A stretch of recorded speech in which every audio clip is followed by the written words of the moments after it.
bring up Dennis Fowler. His beautiful wife Julie is going to be up, and she's going to share with us some great things. Her and Joan actually have a system called Find, Invite, Share. What they're going to do is they're going to go in depth into exactly what do the 3 vital behaviors look like. So you're going to basically get a coach basics on steroids, is what they're promising you're going to get. So for that, I'm going to just please help me welcome to the stage. Let's play some music as they come up, and then I'm going to have Dennis and Chris introduce them. So let's hear it for Julie Fowler and Joan Crocker. Thank you, Chris. Can you introduce our visitor from out of state? We're going to introduce our 5-star now. He's trying to get out. Here we go. Come on here. No. It's so great. So great that she came up to him because she's staying with us with a bunch of other people, and she's like, "You play so much of him." That probably surprised O'Neill too, right? But so great that was entrance music. So Joan is actually not my personally sponsored coach. Her husband is my personally sponsored coach, and it's been really cool for me to get to know Joan and her husband Ryan too. But kind of an interesting thing that, just like the Hudgens were just talking about, I signed her husband up, Ryan, who had followed me for a few years actually, and then sent me one of those messages that they really do happen where somebody's like, "Hey, I think I want to be a coach," and I was like, "Who are you?" And try to scroll back up and see the messages. And his wife happened to work in social media, and in the beginning she was not on board at all. She was signed up to make him emerald, because I told him to do that. And then, you know what, now she's a 5-star coach. We were doing the math, she will definitely be elite this year. Just really started working the business late last year. So, you know, you guys, I told Arnold, you know, this is going to be a really good show. You guys make sure that you get your notes out. I think he said it's Coach Basics on steroids. No pressure, girls. I think you're overpromising. So anyway, Joan Crocker, all the way down from Maine. You know, give it up, 5-star Joan Crocker. Alright, so this is Johnny on the spot because I wouldn't expect him to introduce my wife to y'all. But she started out, I was the one, like Robert, when I was the one that was excited about the business. You know, I'm a police officer, I used to be, inspired to be an entrepreneur for many, many years, many fellow businesses along the way. And whenever this was presented to me, she saw money going down the drain, and she saw failure. So naturally, she was scared. And because, I mean, divorcing is the last thing that we really wanted, because, I mean, that kind of sucks. So, but anyways, so I did this, and it took me a while, but for the most part, I was 100% all in. There was some coaching issues in the beginning that didn't work out with me. But once I was all in, I did this, right? So I signed her up as a coach, just like Melissa, you know, talked about and Robert. And I signed her up, I knew her social, and I paid for it. And I promoted Emerald.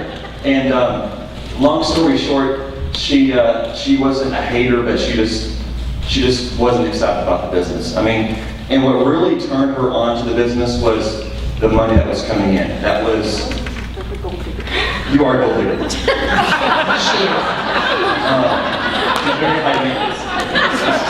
No, she's not.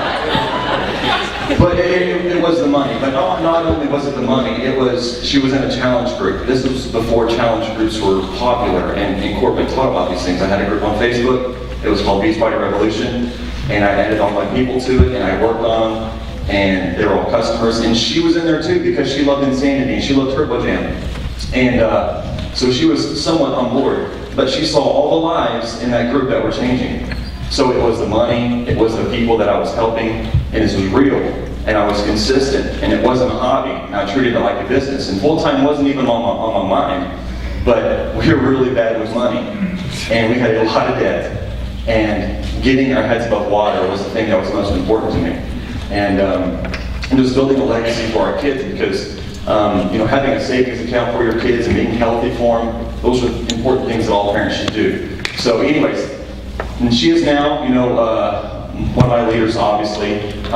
She's freaking kicking butt. And she's like the master trainer on the team.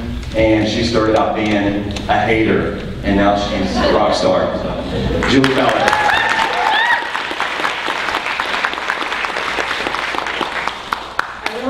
not to disappoint now because that seemed like a lot of to do.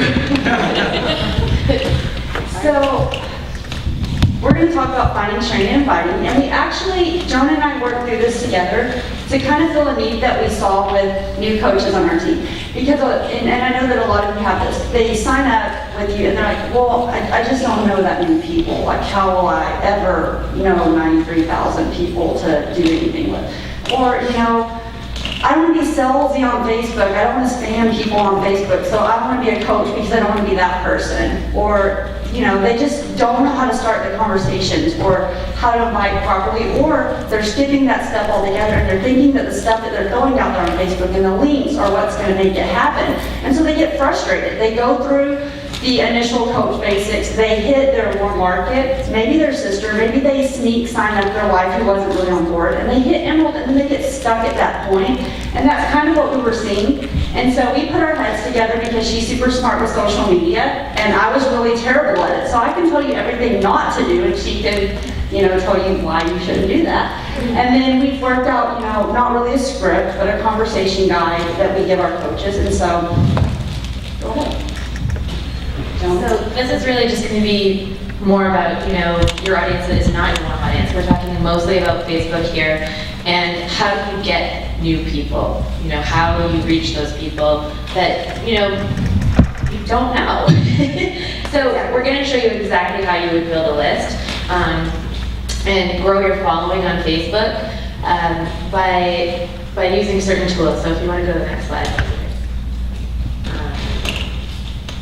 All right, so one of the tricks that I use is Facebook's search bar. So I go in there and I say, I want to find friends of friends who, like X, Y, and Z. It could be working out, it could be dogs, it could be hiking, whatever it is that interests me. I'm going to try to find people that I would friend in real life and that I can actually start a conversation with and become friends with on Facebook to build a relationship and to reach out to them about Beachbody. But when I do this, I don't just go and friend them and then be like, thanks for accepting my friend and do you want to join my challenge group? I don't actually talk to them after they friend me. I let them sit around and I let them see the stuff that I'm posting and I make sure the stuff that's on my page is stuff that's going to interest them. And then from there, they're seeing me all the time. They're seeing the things that I'm doing, they're liking the things that I'm doing. And it's not saying that, we're cool, we're like a celebrity, but that's what happens. When people are celebrities, people feel like they know them because they're seeing them all the time. So when you start doing that and then you throw a little like in there and then they like your stuff, all of a sudden it's not your cold market anymore, it's your warm market. And they're more likely to go ahead and like your challenge group posts. Right, and we'll pull back into that when we start talking about conversations, like why it's so important for them to just be seeing what you're doing. But and other ways to find people, and first off, when you're looking for people, and if you're like me, when we first got started, me and Dennis had a joint Facebook account, which is not good, like you shouldn't do that. Chris told us not to, and we didn't listen, and we kept doing it, and then finally we decided for me to get on, so I started with 0 friends. I had to slowly build my friends list. So before you actually are looking for friends, this way, you go back and you think, who did I go to high school with that I haven't friended? My friends from college, sororities, places, the people that that you just haven't connected with. Then you're gonna start expanding with friends who like things similar.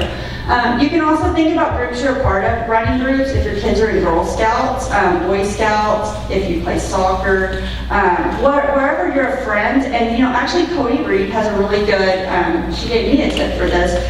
When you're at your kids' sporting events or whatever, and you're wanting to connect with those parents and get them on your Facebook page, when you take a picture of all the kids together and you say, hey, would you mind if I tag you in this? Most of the time they say, yeah, and that's your perfect opportunity to add them to Facebook so that they can start to see you outside of Girl Scout troop mom or soccer mom. They start to see that other side of your life. So, and then there's public, which is always scary. And I think people do think it's scary because they think that all of a sudden you're supposed to go walk into a grocery store or something and walk down the aisle and talk to somebody who's picking up their goods and be like, hey, how are you? Hi. And it's not that at all. It's just talking to the people that you talk to in public anyway. So if you're in a line or if you're eating at a restaurant. I have tons of wait staff that are now friends because we just chat with them all the time and then I just say, hey, are you on Facebook? I'm not trying to talk about Beachbody right away. I just want to add them as a friend on Facebook. And it's really just that easy. Exactly. So, all right, yeah, so I wanted to talk about, I know a few people have mentioned Facebook's algorithm a few So a lot of new coaches get nervous when you tell them that you want them to post 5 to 6 times a day because they think they're going to annoy the crap out of their friends. But what happens is that not everything you post goes in the newsfeed. And that's where most people get, your posts. And it's judged on a few different things here. So affinity, what that is. That means, does that particular person often like your stuff and vice versa? That is the connection that you two have. If so, they're probably going to see your stuff more likely. Weight. So how many likes, comments, shares has that particular post received? And then time decay, which is just like the most depressing way ever of just saying it has to be recent. So those 3 things are what determines whether you're going to show up in somebody's news feed. And so, Danielle was saying, not everything is going to win. You're going to have bombs. So keep going and put things out there often so that you can build your edge rank and get seen by the most people. And it's going to come in really handy when we talk a little bit about hooks later. Right, because when I first got started, I thought that my 100 friends that I had all saw my post every single time I posted something. So it was very depressing when I would get 2 likes, and I thought 98 people hated what I posted. But, all 100 of them didn't see it, and this is why, because Facebook, they decide, so that you're not seeing like Danielle doesn't see all 93,000 things every single time.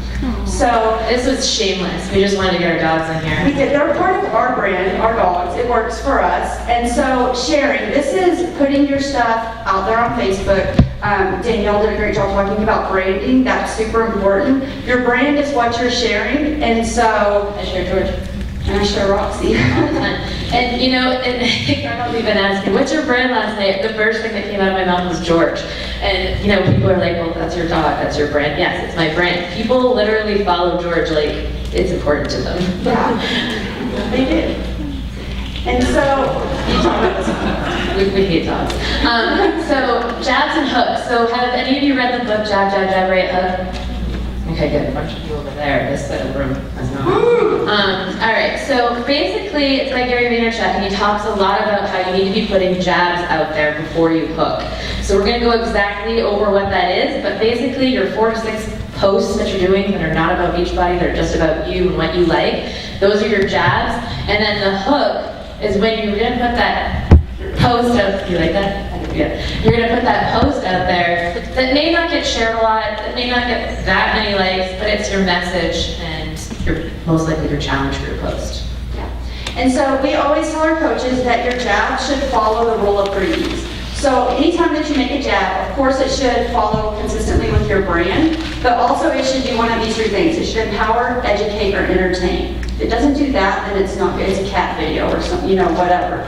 It needs to follow the 3 E's. And so we give you just a few things to look for on your jabs to make sure that the jabs that you're putting out there are good jabs. So your images, it's super, super important, I think, for you to take your own pictures and use your own photographs. Forget stock photos and Googling for stock photos. An image of you is what will stop somebody in the newsfeed, because if people are your friends, they want to see you. They don't want to see the Google image that everybody else is using. And Julie and I are obsessed with PicMonkey because you can literally take any image and this whole thing was made with make it black and white and then just put red in there. You can just do whatever you want. And it makes your image really cool and stand out in the newsfeed rather than just I hate literal posts. You take a picture of your kids at the beach and you say, me and my kids at the beach. That's It can be a really great picture, and it can literally be killed by being too literal. Yeah. And saying something like that. So, your images are super important. Go ahead. Your images are super important, and then there's personality. You want to show your personality through your post, and you want your post to have some personality, and not be like everybody else's post on Facebook. Think about what makes you you, and use that. And then the length. So, typically if you're going to do a challenge group post, that might be a little bit longer, but for regular posts that are out there every day, Facebook has let us all know that 75 characters is right around where it's your sweet spot. That's where people will pay attention to it and they'll listen to it. Your image is what's going to get them to stop and read it in the first place, but if it's this long, nobody cares. Yeah. Nobody's on Facebook to read for that long. So, you be relatable. And then, be relatable. So, working in social media for a long time, everybody, you have your brand, you're out there, but to build your business, what you really want to do is solve people's problems. So being relatable means, think about yourself. Think about how you were fearful at first. Think about, maybe you didn't like getting up in the morning, putting on your pants and having muffin top or whatever it was. And, how are you gonna solve that problem for somebody else? So your post should have somebody look at it and go, oh, that's totally me, and be relatable to your audience so that they actually are engaged by it. Right. And timing also is very important. Don't make a post at midnight because nobody's awake at midnight. So look at your post. And Unless they're a Beachbody coach. unless they're beachbody coach and they're working their business even. But, timing is important, and for me, if I'm gonna make a post that I really want out there, like it's my message, I'm gonna post it after 8 p.m. That's usually a really great time for me for a hook, because I remember after 8 p.m. before I was a coach was my time to sit on the couch and reflect about my day, how cruddy I had eaten, how I hadn't worked out, how I really wanted to make a change, and then I see like this post, that's super inspiring, and for me, that would have been a time when I would have actually taken action on it. Not in the morning when I have all my good intentions in my head and I'm gonna kill it this day and I'm gonna eat a salad for lunch and I'm busy and I'm on my way to work. I don't have time to do anything with that post, and so it kind of gets lost and people forget. So timing is super important. All right, and then throwing a strong hook. So, this is your message, this is your challenge group post, this is your invitation, or you're talking about, the opportunity. And, so be specific. Don't just beat around the bush, be very I don't know, some of the posts that work best for me are the posts that I don't want to post in the first place because I think it's too personal, but they actually work really well. So for instance, talking about how I didn't want to work, 5 days a week and I wanted to just work, I didn't want to work at all, but, but that, you'd only, spend so much time on this earth and most of it is spent doing something that you don't want in a place that you don't want to be. That's great, and people really relate to that. But at the bottom of that, I need to somehow tie it in and be very specific about what has gotten me out of that. And so I am. Right, and then there's CTA, call to action, which Danielle talked about too, and that's, asking people, like she said, do you feel younger or older, now? Things like that. You never want to leave the ball on the other court. Right. You never want to feel like you're the person that's like, hey, did you look at that link yet? Did you sign up yet? What do you think of that video? By doing a call to action and having them take that that step that they liked it already, that tells me they're already interested. When I reach out to them, I could just say, you liked my challenge group post. What are your fitness goals? And then make sure that you're hitting your target audience. Like for me, whenever I post something about the opportunity, my target audience is always stay-at-home moms, maybe women with kids going to college. I have a lot of, for some reason, nurses on my team, I don't know why. But just things like that, like stay-at-home moms. So I always target my opportunity posts to tug at their hearts because that's what tugs at mine. And so I'm always looking for more moms who want to stay home. Dennis, if he looked for stay-at-home moms, that would be really strange. That's not his target audience. And really no links in your challenge group posts, I don't have good luck with links ever. I used to, in fact, we didn't share any of my first posts. I don't think Joan had any bad, but I went back and looked at some of my very first Beachbody posts. You made that? Oh, I thought you said you put them on there. And so I shared them in our team page, but I had no guts to share them here because I was really, really bad. And my very first post was so pathetic. I had a Google image of a chocolate Shakeology bag, and I had my Shakeology website, and that's all. I didn't even say what it was. I just was like, just go here and order. And I probably, it really was. And I probably went straight to my Coach Online office and looked to see if I had 5 success club points yet, and just kept refreshing because I just knew that people were going to do that, and they weren't. And so I've never had luck with it, but that's me. And so then community equals family, like we were going to talk about that. Like you should know your community and your Facebook friends and followers like your family. Like you have to know who you're speaking to on Facebook and who your audience is so that you can, talk to them in their language and target them. Yeah, Julie has a lot of moms that follow her, but because I post about so many different things, I have a lot of different audiences. So when I'm putting together a challenge group post, I'm thinking about what particular audience that I have in my following that I'm going to reach with that particular post. So, and then I, try to solve their problem. So this next section is invite. And typically, for me, whenever I have a coach that says it's just not happening, nobody's doing nobody wants to join my challenges, I'm just struggling with Success Club, I just can't make it work. What it all boils back down to is invite. And you'll ask them, how often are you inviting people to join a challenge group? And they're like, well, I posted yesterday and 6 people liked it. And I'm like, that is not an invite. That is you putting, yourself out there. And that's your message. And, every now and then you'll have someone that just says, yes, put me in, and it's based on that. But a lot of times your hooks don't get that much action. Yeah, and it's important too that, not everybody's gonna like your challenge group post that's interested. There's a lot of people who are afraid to put it out there publicly, like, yeah, I wanna lose weight and I need your help. So I find a lot of the times when I'm reaching out to somebody that I haven't spoken to about it before, and we do get on that topic and start talking about it, I say, have you ever considered joining one of my challenge groups? And they're like, yeah, actually, I was looking at your post the other day, I just didn't like it or anything. Your post on Facebook is not your invite. If I posted on Facebook, that we're having a barbecue at our house, the Reeds would probably come because they would know. And maybe, if Joan was in town, she would, like, your family and your friends would come. But the most of you in this room, even if you saw it, you probably wouldn't show up with a pie at my house because I said I'm having a barbecue. But if I personally messaged you and asked you to be there, it would be different. You might consider it. All right, so create an open door. So this is where we go a little bit into the conversation process of the invite. And what's an open door? An open door is when I go to your page and I'm looking for something that I can relate to and I can start a conversation with. So maybe it's a picture of your child on your newsfeed. Maybe it's a picture probably with me as a dog. And so, you reach out to them and just say, hey, noticed your dog pop up in my newsfeed today and I thought about you. How are you? Or he's so cute, or whatever I want to start that conversation with. Right, and I always tell people, because when you tell new coaches this, a lot of times they say, oh, but what if they think, what if later down the road they think, she only reached out to me because she was going to talk to me about Beachbody, and then you feel icky about it, and this is what I always tell them. So what? I mean, who cares if you reached out to someone because you were going to talk to them about Beachbody eventually, and you built a relationship and became friends with them, and then you introduced them to Beachbody. Chris was Dennis's sergeant, and I didn't particularly care for him, and not particularly been in touch with him for a while, and then all of a sudden he's like, hey Dennis, I see that you work out, you should really look at this.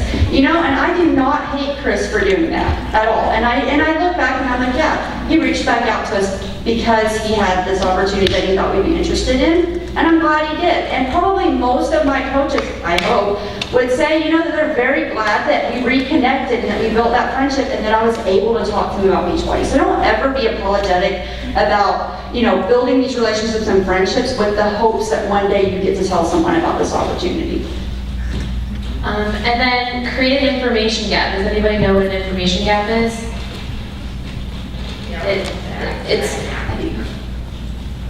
It's when you're saying something to somebody, they don't know the answer, so they ask you the question.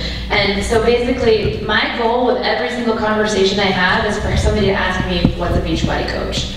So after I've created that open door and I've started that conversation with them, and we're chatting, they'll start asking me questions because I've been asking them questions, and I'm going to tell them I'm a Beachbody coach. And most people will respond with, what's a Beachbody coach? I don't say I'm a Beachbody coach and I help people get fit and I really like Insanity and you should join and you can make a lot of money and Shakeology is awesome and here are the ingredients and it costs this much money. You always answer that question when they ask, what is a Beachbody coach? We always tell our coaches to just say, have you ever heard of P90X and Insanity? That's the simplest question to ask. And we give those 2 programs because every single person, unless they've been under a rock, will say yes. Or no, and then you have a chance to rib them a little bit and bring it up. But even if you don't do P90X and Insanity, maybe you do T25, or maybe you're doing the Refresh and Pio. If you say, have you heard of the Refresh or Pio, even though they're great, there's a chance that someone might go, no, what is that? Well then, now you have a whole new conversation to start, and you have to explain what is the Refresh and what is Pio, and you're totally off course. But when you say, what is P90X, or have you heard of P90X and Insanity, they say, yes. And that's your chance. Yeah, and then that allows me to kind of tell them a little bit about it. So I just go in with my story. So I'm like, well, you know what? I did Insanity and I lost 30 pounds in 60 days and it made me feel awesome. So I decided that I was going to help inspire and help other people feel awesome. And then they were like, great, I need to get my butt into shape too. And I say, join one of my challenge groups. Another information gap. They're like, what's a challenge group? And I'm like, I've got a bunch of people in there. We're all having fun, getting great results. And that just gives you the chance to ask the next question. And almost every time when you share with someone, when they say, you know, what is P98 insanity, and you tell them something like she just did, like, insanity, I lost 30 pounds, it's changed my life, this is da-da-da-da, they almost always feel inclined to give you information because you just opened up to them so much. So it's not like they'll ever just go, cool. You know, like that's just not what they're going to say. They're going to say, that's awesome. And usually, I mean, it's a pretty good percentage. They're going to say, I should do something like that. Or they're going to say, that's awesome. I've also done blah, blah, blah. So it's going to be one of those two, almost always. Yeah. So then the next step you're going to go to with them is health and fitness goals. And this one is more than just a step. Like it's a stay there for a little while. I think it's at least 2 to 3 questions minimum when you get to this step. So you're going to ask them, you know, well, what are your health and fitness goals? Like, what are you trying to do? And almost always they're going to say, I want to feel better. Or it's going to get to them. Yeah, they're going to have a really short answer, and that's not good enough. So you have to keep asking questions, you know. Like, what do you typically like to do for exercise? Do you want to lose weight, or are you trying to gain strength? You know, what is your goal? You want to just keep asking those questions so you can see what they like and really what they want, so that you can recommend the best thing for them. So next slide. All right, so this is a picture of some jars of jam. And basically there was this study done where they put 3 jars of jam out at a farmer's market. And they did really well. They had a ton of people come to their table and try these jams and purchase these jams and leave and be happy. And they were like, we just did awesome.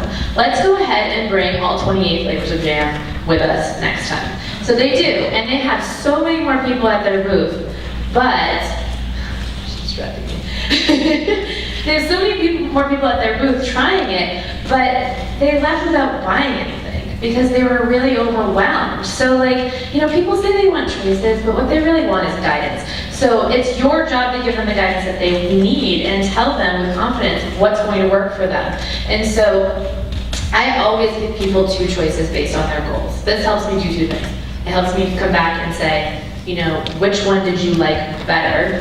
And eliminates the part where I may say, what did you think? Because I don't care what they think. I know it's awesome, and I know it's going to work for them. Yeah, and a common mistake here, like when you have those new coaches that say, I have people that are interested, but whenever it comes down to them choosing a challenge pack, they start ignoring me or they're not getting back to me. They won't make a decision. And if you have your coaches share their conversations with you, usually when they get past the health and fitness step, you'll find this with a new coach. What's your email and what flavor Shakeology do you want to try in your challenge pack? I don't start talking to them about Shakeology. I don't start talking about what a challenge pack is. I just say that. And most of the time people either come back with, I want this flavor, or they say, what flavors do they have? And that's it. And we get them started. And then we... And then the other thing they might say, if you haven't gotten into it, is, you know, what is Shakeology? And it's always your experience with it. It's never the ingredients or where Darren only went or any of that stuff. Like, that's not what it is. It's always your experience. And again, like she said, be very confident at this point. It's a confident close. You know that they're going to love it. You know that this is going to work for them. You're here to help them. And then just ask for what you want. What's your email address and what flavor is Shakeology? Also, here's where, you know, sometimes they say, Pio looked really good, and you're like, awesome, it's $140 this month because it's on sale, and nobody asked you how much it was. And it's because you start to shop for people with your own wallet, and you start to feel like they can't afford it. And I tell my coaches all the time, say, what if people can't afford a challenge pack? And I'm like, then that is sad, because you're the only person that you know in your whole circle of friends that had $140 ever. Everybody else can't afford that, and that's just simply not true.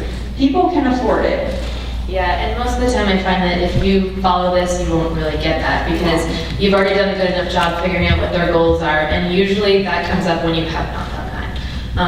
And then we just also, you know, at this point is when I usually ask them if they want to sign up as a customer or a coach, and then I go over what the difference is. And actually, it's a really great way of doing it because then they just say, well, what's the difference in price? And you tell them nothing, and it seems like a no-brainer. So yeah, we always just use the, you know, you can be a customer, cost the same, or you can be a coach, it's 25% off, and you can earn a great income from home that I will help you do. And usually they're like, well, okay, yeah, let's do it, you know? So you're good to go. That's our I don't know what to say now. what's our confident close now? Now we need a confident close. You're welcome. You know what? This presentation is actually, when we do it for team calls, almost an hour and a half long. So I'm just amazed that it's 15 minutes or whatever right now. I remember told us we had 2 slides and we were like, no. We got it on 12, it was 23 to start. So, are we done? Oh, do we want questions? We can answer questions if anybody has a question that's, short and to the point. And then I know the answer too. Oh yeah, that's Dennis's question. I was gonna say, we use Facebook for almost everything we do. And you know That's what? what we do. And two, this is why, I think we didn't say in the beginning, why we focus a lot on Facebook with new coaches, is because it's a new, a lot of new coaches are not social media savvy, and I wasn't social media savvy. So we are all on Facebook with our challenge groups, with our team pages, so it's just really easy for us to take this just one thing and teach them. But you can message them. Dennis is really good with Instagram. I just don't know. I've tried before and I keep failing at it, so one day I'm going to be awesome though. Why did you ask what is the Oh, Because I want to be able to send them their challenge pack, and after we decided I don't want to keep going back and asking. yeah, the mobile enroller. The mobile enroller. Yeah, I always use the mobile enroller. What was the question? Oh, she asked, why would you ask them their email or Shakeology? And it's because we always use the mobile enroller. Like, that's the easiest way to send somebody up, I feel. So, just, So you said after 8 p.m. is a really good time, but what are the best days where people are on? Like, I know Sunday's a great day. yeah, I was It's going gonna to say, totally depend on your audience. It's different for everybody. I know everybody always asks that question when it comes to social media, and it really is just knowing your audience and what their side is. I do have good luck on Sunday evenings though, just because I feel like people have had like that weekend like we just had, and Sunday evenings are a good time to start thinking about a refresh challenge. But yeah, so.